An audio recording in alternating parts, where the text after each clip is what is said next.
All right, guys, we're going to talk about setting up your race vest or whatever kind of carrying system you come up with. There are all kinds of good ways to do this.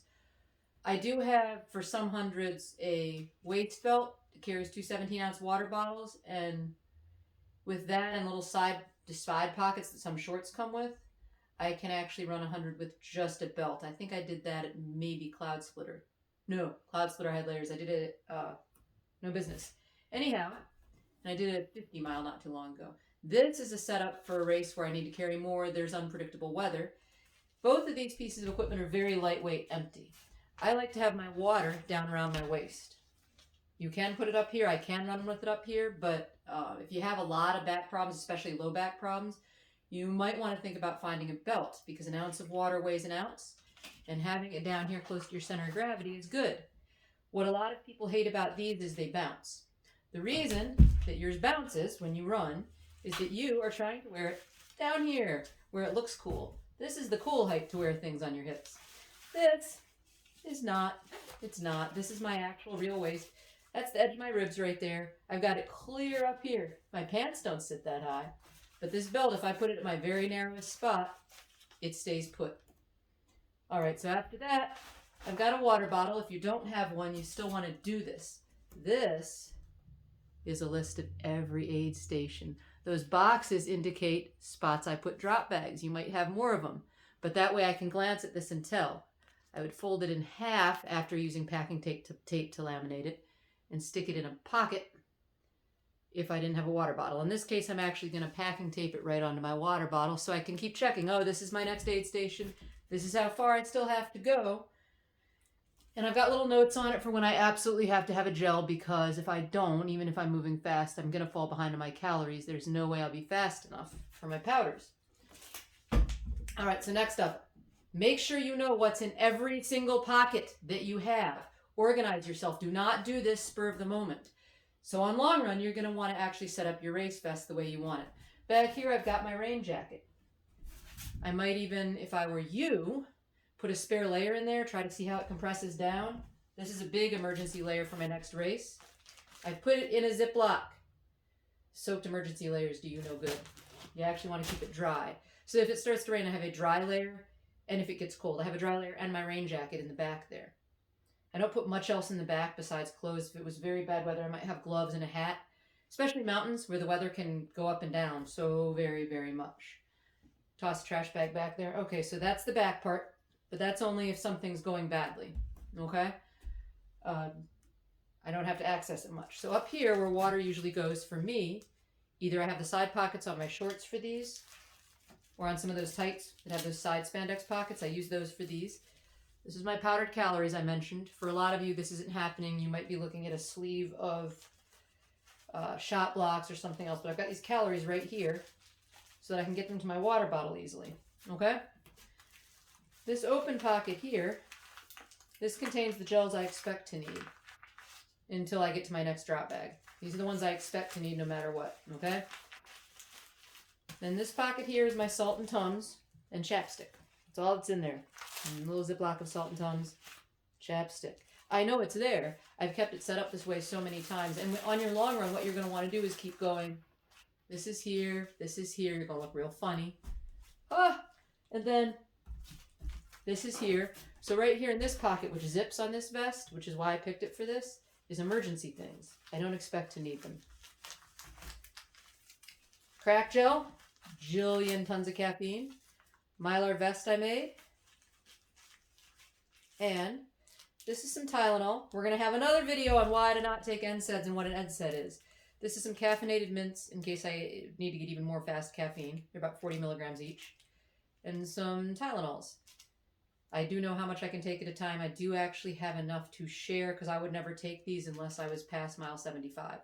And I usually don't take them, but Tylenol is actually an immediate acting antidepressant, gives you a general sense of well-being and takes the edge off. Since it is safe to take an extra strength Tylenol every 5 hours or so, I will take them at the end of a race. I wouldn't take them if I needed them, though, earlier, because you're going to push too hard against things. If you can't get through that first half without something like that, you're in trouble. Okay, so the emergency things are in this pocket, and I'll touch it during the race. As night falls, I'll go, this is my crack gel. My old vest had a zipper pocket here where I put this stuff. I've had to move it over. I had to change where I put the vest. So when I got the new vest, I went on runs with it stacked up like I was going to a race, touched my pockets, had friends make fun of me. Don't worry about it. Tell them they can come out and finish some hundreds, then they can make fun. This has little pockets here. My old vest had them up here. I like that better, but it is coming apart. Okay, so I know what's in here. I have, this is brilliant, this is my skin lube. This here is a contact lens case, and inside of it, a skin lubricant. So if something starts to get chafed, and I mentioned before taking periodic breaks just to reset, just to check on yourself, every half hour or so, I usually just do it top and bottom of the hour. Slow down, take some extra breaths. Think about if you have any hot spots, like first hour of the race, just stay on this. I've had to take a sock off and apply this. I've had to put it here. It's really fun when like someone comes up behind you and you've got your hand inside your shorts reapplying. Yeah, fun. So great. So that's in there. And then over here I have my very emergency salt because I tend to get low on salt. Oh, it's just Himalayan pink sea salt in a 2x2 Ziploc that I ordered online. Because if I dump some of this in Coke, if my stomach gets sloshy, if I get off, if I dump some of this in Coke, and this is an entire teaspoon, which makes it like 10,000 milligrams of salt or something. No, that's not right. But I think it's like almost 2,000 milligrams per like quarter teaspoon. Maybe 8,000 milligrams in here. Way more sodium than I would possibly need. So this is my emergency. I'll stick my finger in it and taste it. If it tastes really good, I know I need more salt. I'll dump a little in a Coke when I get to aid. Swirl it. Foams. Down it goes. Stomach stops sloshing. I may add a little to this. I don't know. I mean, why not? Better to have a little extra. But at any rate, I like the pink salt. Doesn't really matter which kind. It's just an easy way as a sodium backup, even though I have salt pills. And I'll take the salt pills. I'll take one every 4 hours or so. I'll take a Tums, take a salt pill. The Tums just counteracts the acid levels in your stomach, since I run mostly on sugar. All right, next pockets. So we did all of these. This is the gels that I don't think I'll need, but that I'm carrying as extra. So in here I have a 50, like caffeine and a decaf. These I may or may not need. I don't know. I'm not sure how fast I'll be going. I'm not, that kind of variable. So I have these 2 extra ones over here. The point is, again, not that you have to use only gels, but that I know what's where. I know my main gels that I'm supposed to be going through. So every half hour when I look in there, if I still haven't gone through any and I've resupplied like 3 hours ago, there's a problem. I know that this should be emptying. I know that these one's per aid station, but I'm keeping count of my main calories. I know these emergency ones are here. I know where my extra caffeine is. I know where my emergency, I just got freezing or semi-conscious layer is.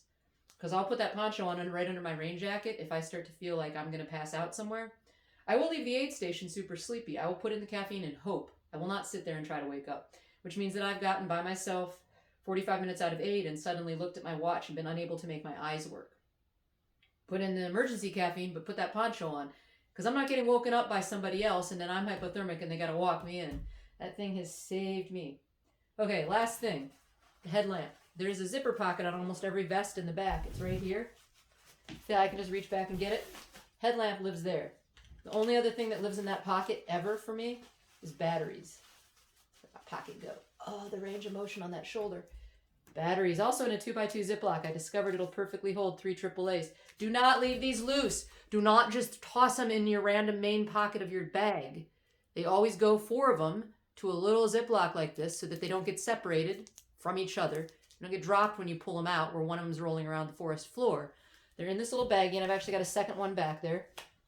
I've got my headlamp. Almost done with this video, but here's one last point about headlamps.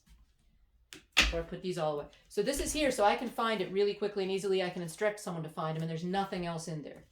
On my headlamp, and I can do this on my old models too, if I hold this in my hand with this part up, I know for sure that, pop these batteries out of here.